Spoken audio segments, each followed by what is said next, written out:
Hey friends, it's Jacqueline for Pixie Dust PhD. I am filming this on Monday, January 10th. The channel is now 23 months old. Stay tuned for the usual ramblings. We'll cover quite a variety of topics, but we won't spend too long on any of them. And then of course we will take a more in-depth look at the stats for month 23, as well as the lifetime analytics.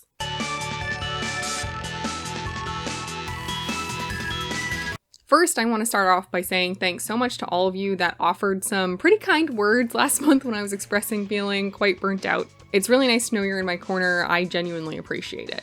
The end of December was a little bit quiet at work, so it was nice to rest up and recharge and only work, 7.5 or so hours a day instead of the, what has become usual, 9 or more. But we are in the new year now. Happy New Year to you. I hope your 2022 is off to a fantastic start.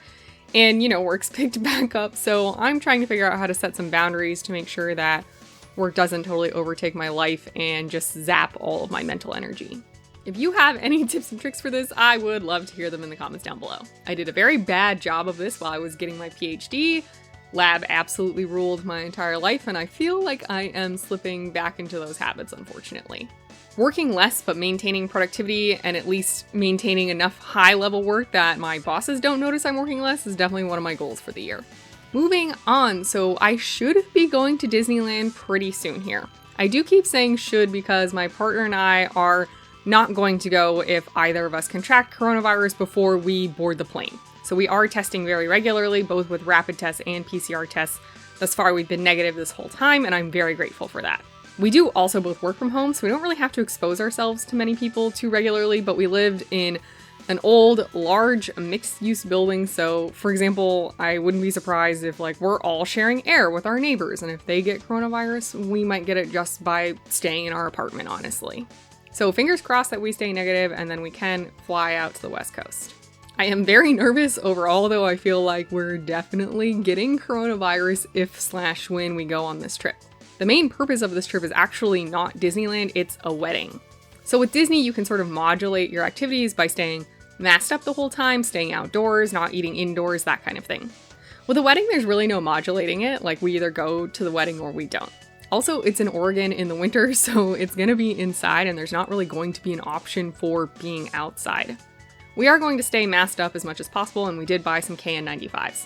My friend, who is the groom in this wedding, also is taking it really seriously and mandating that everyone be vaccinated, boosted, have a flu shot, and have a negative test within 48 hours. So I do feel better about going, but it just kind of is one of those things where we go or we don't go.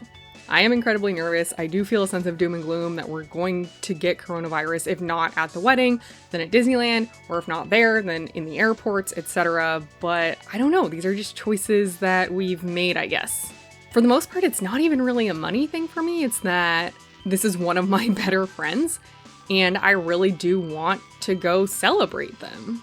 I also have family that lives incredibly nearby that I haven't seen in a really, really long time, so that part of the trip where I get to see my family, I get to go to my friend's wedding, is emotionally important to me. And then we're sort of just tacking Disneyland on. I definitely want to go, don't get me wrong, but I think if it was just a trip for Disneyland, we might not be going. So hopefully we stay coronavirus free until we leave. We go, we have a good time. Hopefully we come back coronavirus free. Again, we'll be doing rapid tests and PCR tests for a while when we return. And then speaking of Disneyland, I made my first post over in that community tab. So we are hopefully off to Disneyland shortly here, but the Walt Disney World vlog series actually isn't finished up here on the channel. So over in that community tab, I'll leave a link down in the description below. I posted a poll asking for your preference. Do you want me to finish up the whole Walt Disney World vlog series before we start Disneyland, or do you want to intermingle them and not have them necessarily be chronological anymore?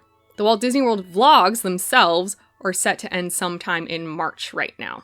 The reaction and recap videos from our Walt Disney World trip in fall 2021 are, in my mind, a totally different category, and I don't even know when those will wrap. I have so many topic ideas that we haven't even filmed, so those almost certainly will get intermingled, but it's more of a question do you want to see my Disneyland Pack With Me video while we're still in Walt Disney World Vlog Day 12 or something? So if you have opinions, please head over to the community tab. You can vote, you can leave comments. Of course, you can also comment here. Next in the rambling, I thought I may want to bring up Disney's Magical Express bus service discontinuing. And then I thought otherwise. If you're part of Disney Twitter or Diz Twitter, it's been really dramatic over there about Disney's Magical Express no longer existing. I could think of a lot of reasons on both sides, and honestly, I could probably make a video essay about it, but I just don't have the energy for that. I would like to know how you feel though. To me, obviously, it's a loss, but I think the level of like hissy fit that's going on for some people is a bit extreme. Definitely be upset, you can definitely be disappointed, but it's not the end of the world.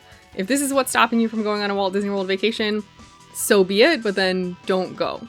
I think Disney adults get a bad reputation, and instances like this often sort of prove to me why. You're throwing a fit about a bus service going away when for many of you, and I know not all of you, certainly not those of you with very young children or mobility issues, but for many of you, you can honestly just get a rideshare down to Disney. And for those of you with young children that need car seats, it's definitely more expensive, but you can rent a car and bring your car seat with you. I have plenty of friends that do this when they travel. You can hire a car service. Again, that's a little more expensive, but it guarantees car seats in many instances. Yes, it's another thing from Disney that used to be free that is now being taken away. I understand generally not loving that. But there's just so many empty threats of like, oh, I'm gonna cancel my annual pass, I'll never come back. And then, a month later you see them posting pictures from Disney World. So I don't know, can we just be like reasonable people about this? I know those of you who watch these monthly creator updates are like pretty logical, reasonable adults, so genuinely I would like to hear your opinions. Is losing Magical Express a super big deal to you, or are you just like generally bummed but you'll get over it? Like I said, I think we could easily talk about this single topic for a pretty long time on its own. The biggest thing to me is obviously Disney was paying to have the service and not charging directly for it. Maybe it was inherent in the hotel prices or whatever, but you didn't have to pay just to get on Magical Express. So they were spending money on a service that didn't get them anything. And once upon a time, maybe that was to help keep you in the Disney bubble. But now that rideshares are so common, it's just, you can leave the bubble whenever you want for very cheap. It's very easy for you to take a day to go to Universal Orlando. It's very easy for you to take an Uber or a Lyft to go get McDonald's or whatever, off property. So the bubble argument doesn't really exist to me anymore. Anyway, I feel like I've just been overwhelmed with the crazy high amount of negativity around this topic over on Twitter, and so I thought it would be nice to get some of your opinions from some like reasonable adult human beings. So genuinely, seriously, please let me know in the comments down below. Next up, so this is month 23, which means next month's month 24. The channel is turning 2 years old. Last year, when the channel had finished its first full year, for that sort of anniversary, I did like a question and answer session. I thought that was really fun, so if you have any questions you want me to answer, please leave those in the comments down below. I'll probably also make a community tab post about it at some point in the future. They can be factual-based questions. You can ask for my opinion. It can be Disney World. It could be Disneyland now. It can be Disney Vacation Club. It can be about YouTube and the channel. If you want, it can just be about me. This is basically do whatever you want. I think it's fun. And yeah, I'm looking forward to month 24. And even though I started the channel in February instead of January, so I don't exactly track with the calendar year, I do go ahead and make goals for the channel based on the calendar year instead of like the channel year, because it's only off by 1 month. So I have one singular goal for 2022 for the channel, and that is to get 1,000 subscribers. Spoiler for the analytics part, but going into the calendar year, we had 670 subscribers. I definitely think it should be possible to get to 1,000 subscribers this year. If I don't make it happen, I'm going to be very sad. And that is the single lone goal. I'm not going to make any other goals pertaining to the channel. Totally singular focused here. Subscribers. All right, and speaking of stats, let's go ahead and move on to those. The day I'm filming this is January 10th, and the way the YouTube stats work is you actually don't get the stats for the day until the next day. So I would normally pull these through today, through January 10th, but I would have had to wait until tomorrow to do that. This week at work and life stuff is pretty crazy, so today is when I have time to film this, so we're pulling the stats today, which means they go from December 11th through January 9th. This is one less day than I normally present. Number of views this month was an all-time record high at over 6,700, and this came from over 4,700 unique viewers, also a record. I can tell you right now, this is absolutely coming from posting shorts. Returning viewers also increased this month compared to last month. We're at 271. This is still about 100 less than my high number of returning viewers, but it's nice to see this stat rebounding. And although this month I had a ton of views, it didn't necessarily translate into a ton of watch hours because again, those are coming from those shorts. We're almost at 400 watch hours for the month again. This is a place I feel pretty comfortable being in the like high 300s, low 400s. It's a good rebound from last month for sure. Naturally, I would like it to be higher. We definitely had some months in the 450 and higher range, but at least this is something that feels normal to me again. Average percent view duration of the videos didn't change much. We bumped up about 1%. The actual view duration, of course, did drop because of the shorts. Impressions this month was higher than last month. We are over 53,000 for the 1 month. Again, this is sort of in a more comfortable range for me, but definitely not near my record high. Interestingly, impressions from YouTube dropped a ton, so we are down under 26% now. Overall, that like 25% range is probably my sweet spot, but we just had several prior months recently that were in the 30-ish% range. So this is definitely a drop, a bit of a disappointment, but it's not a huge deal. At least it's not totally tanked. Watch time from those not subscribed did increase, which is bad in this case, so we're up to over 65%. Last month it was around 61%. Honestly, considering how many views that the shorts I'm posting are getting that aren't converting people to subscribers, I'm surprised that this isn't worse. I was braced for something really bad, so overall I'm kind of happy with this. But all those views and all those unique viewers did not convert subscribers, so we actually had a pretty bad month in new subscribers at only 18. That's the lowest it's been in over a year. It definitely is frustrating that I can have record high months in other metrics and then like almost a record low in subscriptions.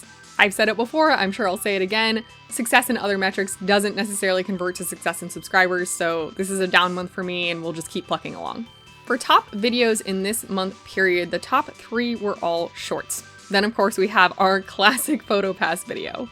After that though, it was nice to see that the DVC topics I posted recently, so the 2022 annual dues as well as DVC short-term availability videos have been doing pretty well.